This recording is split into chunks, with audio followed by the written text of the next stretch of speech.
Local body ఎన్నికలు September 30 లోపు పెట్టి రిజల్ట్ కూడా అనౌన్స్ చేయాలి. కోర్టు తీర్పు ఉంది. ఇప్పుడు ప్రభుత్వానికి చెయ్యాలనున్నా చెయ్యొద్దు అని ఉన్నా కూడా ఖచ్చితంగా పెట్టాల్సిందే. ఎందుకంటే కోర్టు చెప్పింది కాబట్టి ఇష్టం ఉన్నా లేకపోయినా పెట్టాల్సిందే. ఇంకొక నెల 15 రోజులు ఉంది. ఎన్నికలు పెట్టాలంటే ఫస్ట్ రిజర్వేషన్లు తేలాలి. దాని తర్వాత ఎంపీటీసీ ఎన్నికలు ఎప్పుడు పెట్టాలి, జెడ్పీటీసీ ఎప్పుడు పెట్టాలి, మున్సిపల్ ఎన్నికలు ఎప్పుడు పెట్టాలి, ఏంది అనేది చాలా పెద్ద ప్రాసెస్ ఉంటుంది. ఆ ప్రాసెస్ అంతా జరగాలి. కానీ ఇప్పటి వరకు బీసీ రిజర్వేషన్లదే తేలలేదు. ఇంకా ప్రభుత్వంకి ఇప్పుడు దాని విషయంలో ఏం చేయాలి అనేది అర్థమైతలేదు. అది చేసిన తర్వాతే ఎన్నికలకు పోవాలి. ఇప్పుడు పెద్ద గుదిబండ అంటారు కదా, అట్లుంది కాంగ్రెస్ పార్టీకి. ఇప్పుడు బీసీల మీద శాసనసభలో శాసన మండలిలో బిల్లు పెట్టిరు. బిల్లును గవర్నర్కి పంపిస్తే గవర్నర్ అసలు ఏం చేయాలో దీని మీద తేల్చలేకపోతున్నాము, మీరే తేల్చూరి అని రాష్ట్రపతికి పంపించారు. సరే, రాష్ట్రపతి దగ్గరికి పోయిన బిల్లు రిటర్న్ వచ్చిందా రాలేదా అనేది ఏమి తెలియదు. ఇప్పటివరకు ప్రభుత్వం వైపు నుంచి చెప్పలేదు, లేకపోతే అటువైపు నుంచి అధికారికంగా ఎట్లాంటి సమాచారం లేదు. లేకుండానే మనోళ్ళు ఏం చేసిరు, మళ్ళీ ఆర్డినెన్స్ తీసుకొని వచ్చారు. ఆర్డినెన్స్ తీసుకొని వచ్చి ఆ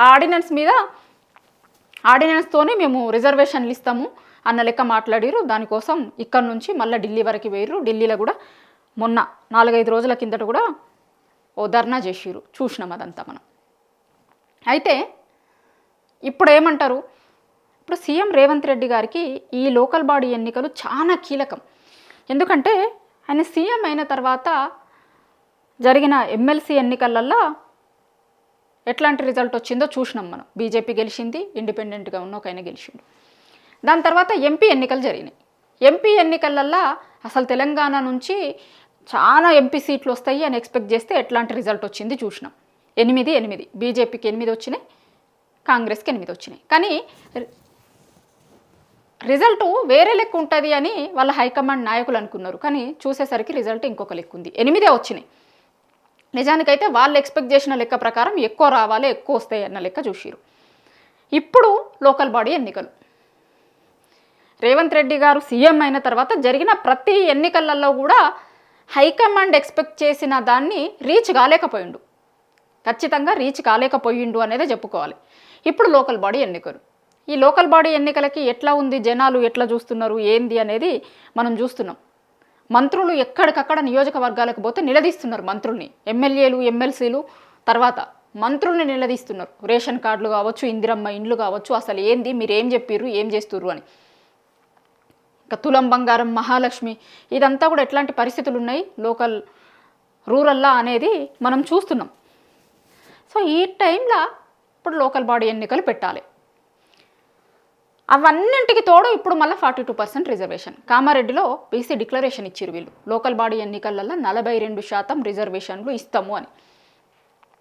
ఆ రోజేం టర్మ్స్ అండ్ కండిషన్స్ చెప్పలే, మేము సెంట్రల్లో అధికారంలోకి వచ్చిన తర్వాత చేస్తాము అనో, లేకపోతే సెంట్రల్లో అధికారంలోకి రావాలి, లేకపోతే దీన్ని చేసే అవకాశం లేదు, వేరే రూట్లలో రావాలి, ఇవేం చెప్పలే. ఖాళీ ఆ రోజు టర్మ్స్ అండ్ కండిషన్స్ ఏం లేకుండా 42% రిజర్వేషన్ అన్నారు. కాబట్టి ఇవాళ 42% రిజర్వేషన్ను ఇచ్చి తీరాల్సిందే. ఏం చేస్తారు, ఎట్లా చేస్తారు, ఎట్లా ఒప్పిస్తారు, కేంద్రం మీద ఎట్లాంటి ఒత్తిడి తీసుకొస్తారు అనేది కాంగ్రెస్ పార్టీ చేయాల్సి ఉంటుంది.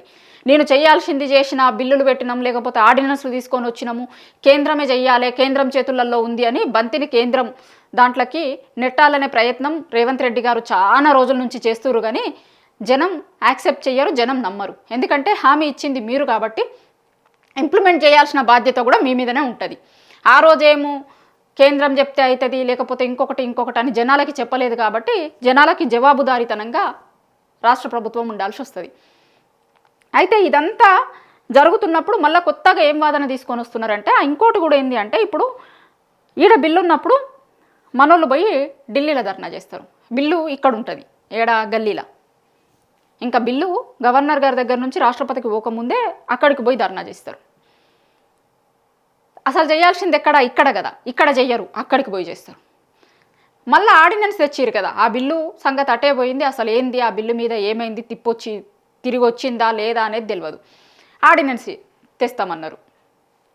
ఆ ఆర్డినెన్స్ ఎక్కడుంది, ఇక్కడ రాజ్భవన్లో ఉన్నప్పుడు మళ్ళీ ఢిల్లీ పోయి ధర్నా చేస్తారు.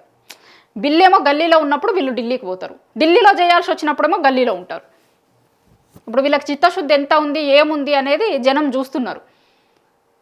దాని తర్వాత ఏంది, ఇప్పుడు మళ్ళీ కొత్త రాగం ఏమెత్తుకున్నారు బీసీల విషయంలో, ఇప్పుడు వాళ్ళ ముందు 3 ఆప్షన్స్ ఉన్నాయట.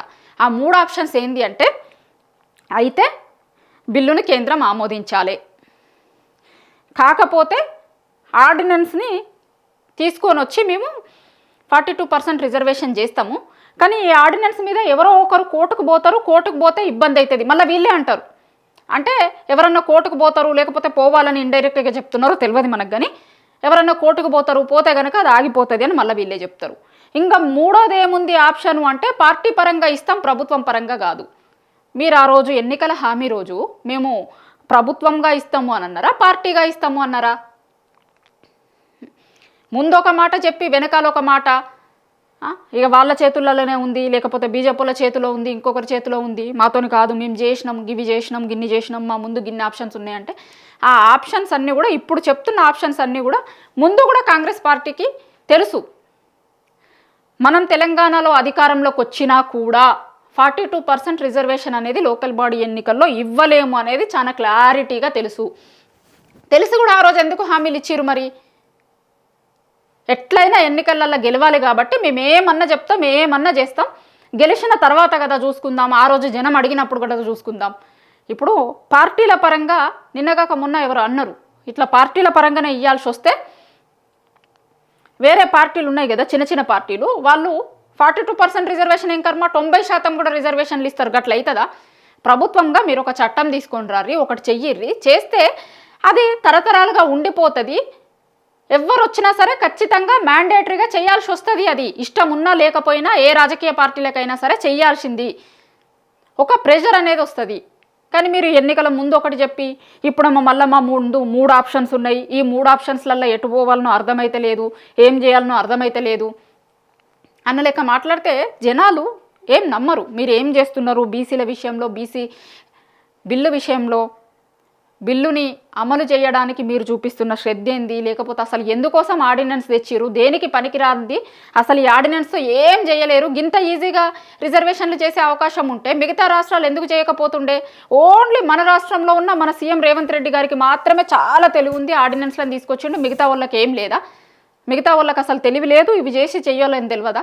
తెలిస్తే వాళ్ళు కూడా అట్లనే చేసేటోళ్ళు కదా అని చాలామంది బీసీ రిజర్వేషన్లు వీటి కోసం పనిచేసిన వాళ్ళు చాలామంది మాట్లాడుతూనే ఉన్నారు, ఓపెన్గానే చెప్తున్నారు అసలు ఇది దేనికి పనికిరాదు అని చెప్పిరు.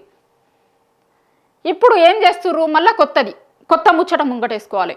ఇప్పుడు జనాలకి ఒక విషయం మీద అవేర్నెస్ వచ్చేసరికి ఇంకొక కొత్త విషయాన్ని తీసుకొని రావాలి. ఫస్ట్ కొన్ని రోజులు ఏం చేసిరు? బిల్లు బిల్లు బిల్లు బిల్లు అని నాంచిరు. దాని తర్వాత ఏం చేసిరు? ఆర్డినెన్స్ అని నాంచిరు. ఇప్పుడు ఏం చెప్తారు? మళ్ళీ కొత్తగా ఇక బిల్లు అయ్యేటట్టు లేదు, ఆర్డినెన్స్ మీద పోతేనేమో ఎవరైనా కోర్టుకు పోయేటట్టున్నారు, కాబట్టి పార్టీ పరంగా ఇస్తాం మేము, లేకపోతే ఎన్నికలు పెట్టలేం.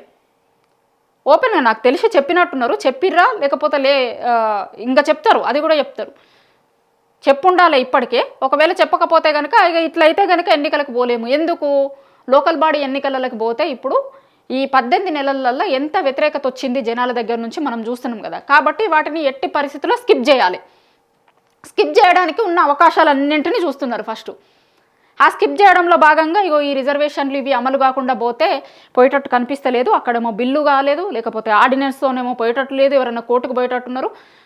కాబట్టి ఏం చేయాలి? అందుకోసం మేము ఎన్నికలకు పోము, ఇదే లాస్ట్కి చెప్తుందేమో ప్రభుత్వము అనే అనుమానాలు వస్తున్నాయి. ఎందుకంటే ఇప్పటివరకు రిజర్వేషన్ల గురించి తేలాల్సింది ఉండే, రిజర్వేషన్లు తేలలే. ఇంకా రిజర్వేషన్లు తేలాలి, ఎప్పుడు ఏ ఎన్నికలు పెడతారు అనేది రావాలి, చాలా వర్క్ ఉంటుంది.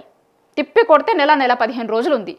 లాస్ట్ వరకు సాగదీసి ఏం చెప్తుంది అంటే ఇంక ఎన్నికలకు పోయేటట్టు అనిపిస్తలేదు, ఎందుకంటే రిజర్వేషన్లు తేలాలి కదా, రిజర్వేషన్లు తేలకుండా పోయే అవకాశం కనిపిస్తలేదు. కాబట్టి చూద్దాం లోకల్ బాడీ ఎన్నికలు. ఇదొక్కటే ఇప్పుడు కాంగ్రెస్ పార్టీ వాళ్ళకి ఇప్పుడు 3 ఆప్షన్స్ అనేది చెప్తుంది కదా కాంగ్రెస్ పార్టీ. 3 ఆప్షన్స్ కాదు, వాళ్ళు ఈ ఆప్షన్తోనే ముందుకు పోతున్నారు. కానీ ఇప్పటికీ కూడా జనాలకి ఈ 3 ఆప్షన్స్ ఉన్నాయి, ఇగో పలానా ఆప్షన్ ఉంది, లేకపోతే ఇగో ఇంకొక ఆప్షన్ ఉంది, ఇట్లా చెప్తున్నారు. కానీ వాళ్ళ ముందున్న ఆప్షను అన్నింటినీ సాకులుగా చూంచి లోకల్ బాడీ ఎన్నికలని వాయిదా వెయ్యడం, ఈ ఆప్షన్ కోసమని మిగతా వాటన్నింటి చుట్టూ ఇప్పుడు తిప్పుతున్నారు. ఇక చూడరు, మేము ఢిల్లీకి పోయినాం ఇన్నిసార్లు, మా రాహుల్ గాంధీ గారితో కలిసినాము, మా కేంద్రంలో మా పార్టీకి ఉన్న చాలా రాష్ట్రాలలో ఉన్న ఎంపీలని వీళ్ళని అందరికీ మేము బీసీ కులగణన ఎట్లా చేసినాము, ఏంది, దీన్ని ఎట్లా ముందుకు తీసుకుపోవాలనే దాని మీద పవర్ పాయింట్ ప్రజెంటేషన్లు ఇచ్చినాము, కేంద్రం మీద ఒత్తిడి చేయాలని చెప్పినాము, జంతర్ మంతర్ దగ్గర ధర్నాలు చేసినాము, ఒక్కసారి కాదు, 2 సార్లు కాదు, 3-4 సార్లు ఢిల్లీకి పోయినాము, మేము ఇగో చేయాల్సిన ప్రయత్నాలన్నీ చేసినాము కానీ అయితలేదు అని బీజేపీ మీద నెపం నెట్టాలి. అసలు లోకల్ బాడీ ఎన్నికలకి ఇక పోలేము, ఆ రిజర్వేషన్లు అనేది తేలితేనే పోతాం కాబట్టి ఇప్పుడు పోయేటట్టు కనిపిస్తలేదు అనేదాన్ని చెప్పాలి. దీనికోసమని ఇప్పుడు మొత్తం ఈ 2 నెలల నుంచి నడుస్తున్న ప్రాసెస్ అంతా దేనికోసం అంటే దీనికోసం. మెల్లగా చెప్తారు, ఈ ముచ్చట కూడా చెప్తారు. రిజర్వేషన్లు తేల్తలేవు కాబట్టి ఇప్పుడు ఎన్నికలకి పోయేటట్టు కనిపిస్తలేదు, ఎన్నికలకి పోయే అవకాశం లేదు, లోకల్ బాడీ ఎన్నికలు వాయిదా ఇస్తాము అనే లాంటిదే వస్తుంది చూడురి. దీనికోసం ఇప్పుడు మొత్తం తిప్పుతున్నారు. ఈ బీసీ అనే దాన్ని చూపించి ఆ లోకల్ బాడీ ఎన్నికల నుంచి బయటపడాలి. ఇప్పుడు వీళ్ళు అర్జెంటుగా బయటపడాలి. పడకపోతే కనుక చాలా పెద్ద నష్టం జరుగుతుంది కాంగ్రెస్ పార్టీకి. నిజంగా ఊర్లలో ఉన్నోళ్ళు చాలామంది ఇబ్బంది పడుతున్నారు. ఈ రోజుకి కూడా ఇంకా 2000 పెన్షనే వస్తుంది, తులం బంగారం లేదు, కళ్యాణ లక్ష్మి, షాదీ ముబారక్ ఏమైంది, రుణమాఫీ, రైతు భరోసా, ఇంకా చాలా పథకాలు. ఇప్పుడు ఇందిరమ్మ ఇండ్లను పెట్టిరు, ఇందిరమ్మ ఇండ్లది ఎట్లుంది, ఏం నడుస్తుంది చూస్తున్నాం, రేషన్ కార్డులు, ఇట్లా చెప్పుకుంటూ పోతే మస్తుంటాయి. ఇవన్నింటి విషయంలో ఆల్రెడీ జనాల నుంచి వ్యతిరేకత స్టార్ట్ అయింది. కాబట్టి ఇప్పుడున్న పరిస్థితులలో పోతే రిజల్ట్ అనేది ఎట్లుంటుంది కాంగ్రెస్ పార్టీకి తెలుసు. కాబట్టి ఇప్పుడు దీని నుంచి ఎట్లా ముందుకు పోవాలి, ఎట్లా ఈ లోకల్ బాడీ ఎన్నికల గండం నుంచి బయటకు పడాలి అనే దాని మీద సీఎం రేవంత్ రెడ్డి గారు ఆలోచిస్తున్నట్టు కనిపిస్తుంది. ఎందుకంటే ఇది మొత్తం కూడా సీఎం రేవంత్ రెడ్డి మెడకు చుట్టుకునే వ్యవహారమే. లోకల్ బాడీ ఎన్నికలకి సంబంధించిన ఇష్యూలో, లోకల్ బాడీ ఎన్నికల్లో ఎప్పుడైనా సరే అధికారంలో ఉన్న పార్టీకి ఫ్లెక్సిబిలిటీ ఉంటుంది. అధికారంలో ఉన్న పార్టీనే లోకల్ బాడీ ఎన్నికలలో మెజారిటీ సీట్లు గెలుస్తాయి. ఇప్పుడు కాంగ్రెస్ పార్టీ అధికారంలో ఉంది, నిజానికి వీళ్ళు గెలవాలి, కానీ విపరీతమైనటువంటి వ్యతిరేకత ఉంది. ఎక్కడికక్కడ కాంగ్రెస్ పార్టీ నాయకులు అసలు పార్టీ గుర్తు చెప్పి ఎన్నికలకు వస్తే కనుక ఎట్లాంటి రిజల్ట్ వస్తుంది అనేది వాళ్ళకందరికీ తెలుసు ఆల్రెడీ ఊర్లలో ఉన్నోళ్ళకి. కాబట్టి ఇప్పుడు దీని నుంచి ఎట్లా బయటపడాలి అనే రూట్లన్నీ ఎత్తుక్కుంటుంది ప్రభుత్వం.